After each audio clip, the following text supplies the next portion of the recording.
Hey guys, Sublord here, back again with another action figure review, and today we'll be taking a look at the DC Multiverse Batman 1 million.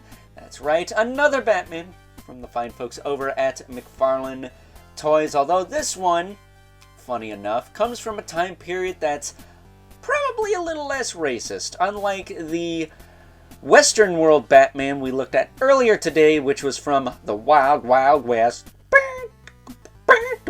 So, there you go. That said, before we get too far ahead of ourselves, why don't we cut right to the chase and get into the meat and taters of this review and take a look-see at all Batman 1 million has to offer in terms of accessories, starting off with a collectible trading card.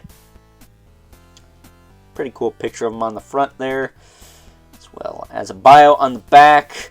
Long story short, this is not Bruce Wayne. This is a Batman from the way distant future, far beyond that of good old Terry McGinnis, aka Batman Beyond, and all that 90s goodness. But long story short, he comes back in time, helps the Justice League out with something because, you know, almost 100 plus members by now, they still can't get shit right. They need help once in a while too, you know. So, with that being said, as far as the rest of his accessories go, he comes with two, count 'em, two batarangs, and I don't know if this is some oopsie poopins deal or what, but he's only got one grip hand. Why has he only got one grip hand? Maybe I want him to double fist these. I don't know. But at any rate, it would have been cool to see a grapple gun for this guy, or some alt hands, you know. It's been a while since we got a grapple gun, or two fists and two grips, with a Batman of this size. Considering the fact that he's $25, thanks a lot, tariffs. Long story short, if you want me to make a video on tariffs, not gonna happen. I will not build this channel on some negative Nancy bullshit like that. However, I do not agree with our current sitting president trying to flex and show off how big his little baby penis is with his whole tariff war bullshit. So, yeah, Overlord Productions, not a fan of that. I think most people aren't a fan of that, and if you are, good for you. You're in the 2% minority that I will wipe clean off this earth when I finally take my place as Supreme Overlord of the world. So, moving on from that, if you guys remember my review of this chap the other day, this is the Cowardly Lot Batman. He is a red platinum, right? Thus he is a completely different figure. And the fact that he uses a lot of parts that this Batman 1 million uses. They have the updated torso with the double ball peg in the neck. And I guess better back and forth in the diaphragm. Which, this guy's got a little bit, I guess, but not a ton. But this Batman 1 million, on the other hand, he's got a little bit better torso articulation. So taking him off his hockey puck display stand we're seeing with all McFarlane Toys releases. Here he is. He's got some cool pauldrons.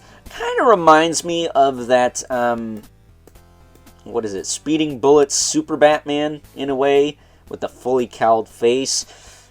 That said, this is a slightly different color palette for Batman. It's usually like black and gray, or blue and gray, or all black, or what have you, but this is very almost Nightfall-esque with the choice of having the black with the blue accents.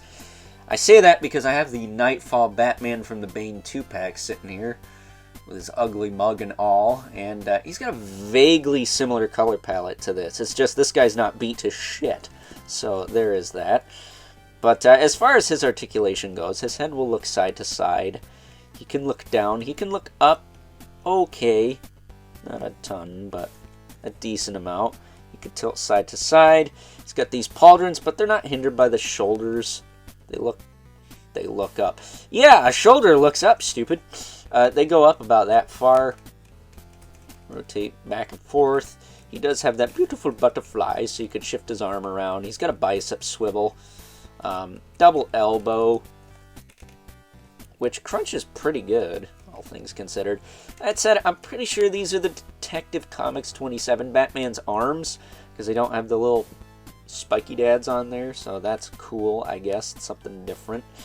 He does have ball hinge wrists that do work. They will rotate, hinge, and swivel.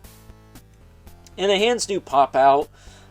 I can't confirm nor deny this, but maybe the Hush Batman's alternate kind of open hands will fit on this guy, and the blues will match. But again, I can't confirm nor deny that. Mine is in storage. That said, the torso on this guy does crunch forward a little bit better than that of Cowardly Lot Batman, and does crunch back as well. So there is that. Is it the tightest thing in the world? No, but it's not loose either, so that is a plus. Of course, you can rotate it, and the waist, which I actually did heat up a little bit to turn, as well as the socket joints on the shoulders. The shoulders work fine, but these sockets were like seized in there. And then this wrist I did actually heat up, pop out, get to work a little better, and pop back in. Been a while since I really had to heat up a McFarlane figure, but it is what it is. Hips can kick out, down, forward, and back. He does have a thigh swivel in there. Double jointed knee. Does work pretty well. Ooh. Ah, gee whiz. I find that crunching his knees like 3 times works okay with the way his ankles are configured right now, which of course can hinge up and down, as well as a rotate and pivot. And then he's got the toe joints, which work fine on both sides and are not loose. So very cool figure. Of course, he's got the wired cape. It's the crinkle sack cape. It's not my favorite, but it's small. It stays out of the way. It is what it is. It's fine. That said, it should be worth noting that while I have not posted my review of the figure yet, I do also have the Year 2 Batman, and his neck and torso are kind of like this guy's, and the Cowardly Lot Batman's not exactly the same, because no 2 Batmans use the same pieces apparently, but it's, you know, a step up from what we've been getting. You know, a whopping, what, almost a year before McFarlane loses the license to Mattel, who can't wait to see how butthurt they make people when they go backwards. So, before we wrap this sucker up, why don't we bring in our 2 regulars, the Mythic Legion's Brother Manipuleth, right here, and the infamous 11 Spawn, who is probably about the same height, about neck and neck with good old Batman 1,000,000 here. So, with that being said, it is time now that we wrap things up with some final thoughts.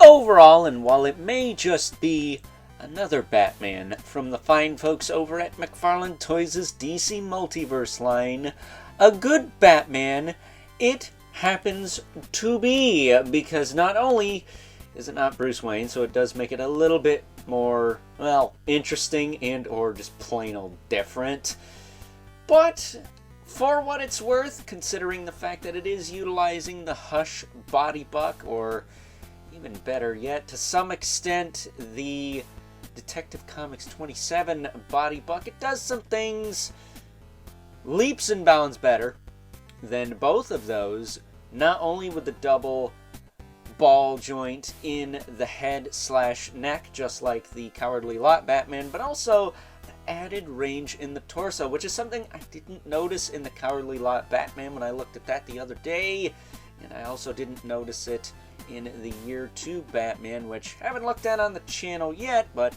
I do have him in hand.